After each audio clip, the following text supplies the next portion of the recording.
Hello guys, welcome to a new video. My name is Prince Mason. Today I am going to be answering a question I get a lot, and it is, what export settings do you use for your images for Instagram? So I posted this image on my Instagram I think yesterday, so if you haven't seen this image or if you're not following me on Instagram, then go check me out. It's at Prince Mason. I post a lot of my finished work there. So but we're going to use this as an example, this particular one from this photo shoot, because I've exported two different variants of this particular image. So I'm going to open it up. Now, when it comes to exporting for Instagram, there are a few things that I've noticed, or there are two different school of thoughts.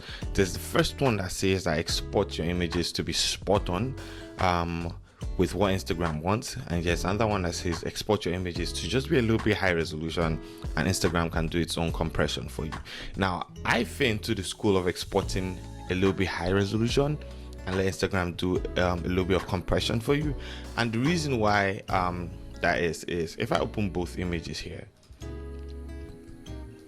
just looking at them this way, you'll probably not be able to tell a difference, but immediately I can tell that this one that has been exported with the export settings that I can find on YouTube does not look as good as this one right here that I have been exporting with, like the settings I've been exporting with.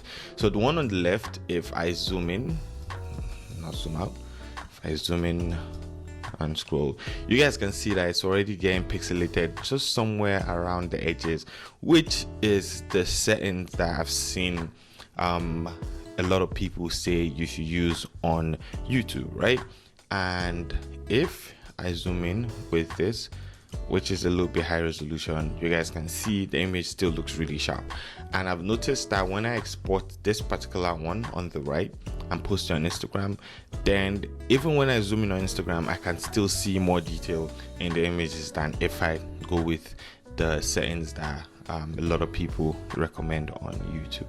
So let me show you how I get mine done and the major difference between what I do and what a few people recommend on YouTube. So typically these are my export settings right here. JPEG, right?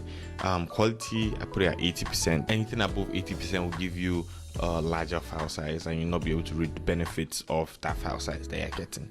Then color space is sRGB, since that's what most mobile screens use, right? Or platforms. Then resolution, I set to 72 pixels per inch. A lot of people say it does not matter, but I'm still old school, so I just set 72 pixels per inch because I feel like that is what is made for the web, and 300 pixels per inch is what's made for print. That's what I learned a couple years ago, so I'm going to stick with that. Now, this is where it gets tricky, right? For a lot of people, they go with short edge and change it to 1080p because that's what Instagram wants you to post. So if you look at this image, the short edge is the width. So between here and here is 1080p, and almost every image that you're going to be posting on Instagram is going to have that short edge, and Instagram will, for the most part, compress your images to that short edge, right? So but when I export like this, the image tends to look very, very soft, and I don't want that. So what I typically do is I go with a fixed scale and I leave it at 80%. Now when I export like this, or by the way, you can put for your adjustments, you can add output sharpening for screen. When I export like this, my images tend to look really detailed, and once I post it on Instagram, then Instagram does its compression and it's not really bad, and I can still see more detail in my images.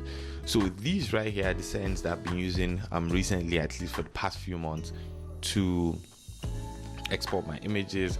And if you check my Instagram, sorry, that was a mistake. Export variant. Now if you check my Instagram, which is at Prince Mason, you can see how detailed my images are. So definitely try this out, try it out, and if it works out for you, then great. If you've learned anything from this video, give it a thumbs up. If you want to support this channel, check out my digital store. You can get some freebies I have there and some other things I have there, like my Retouching Essentials pack and also my skin tone lot. So check those out.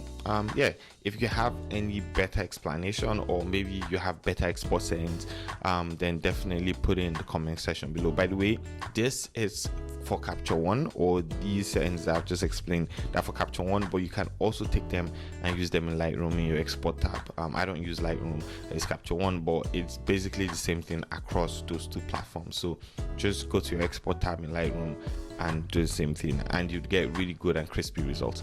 Thank you so much for watching today's video. I'll see you guys in the next one. Have an amazing day. Peace out, guys.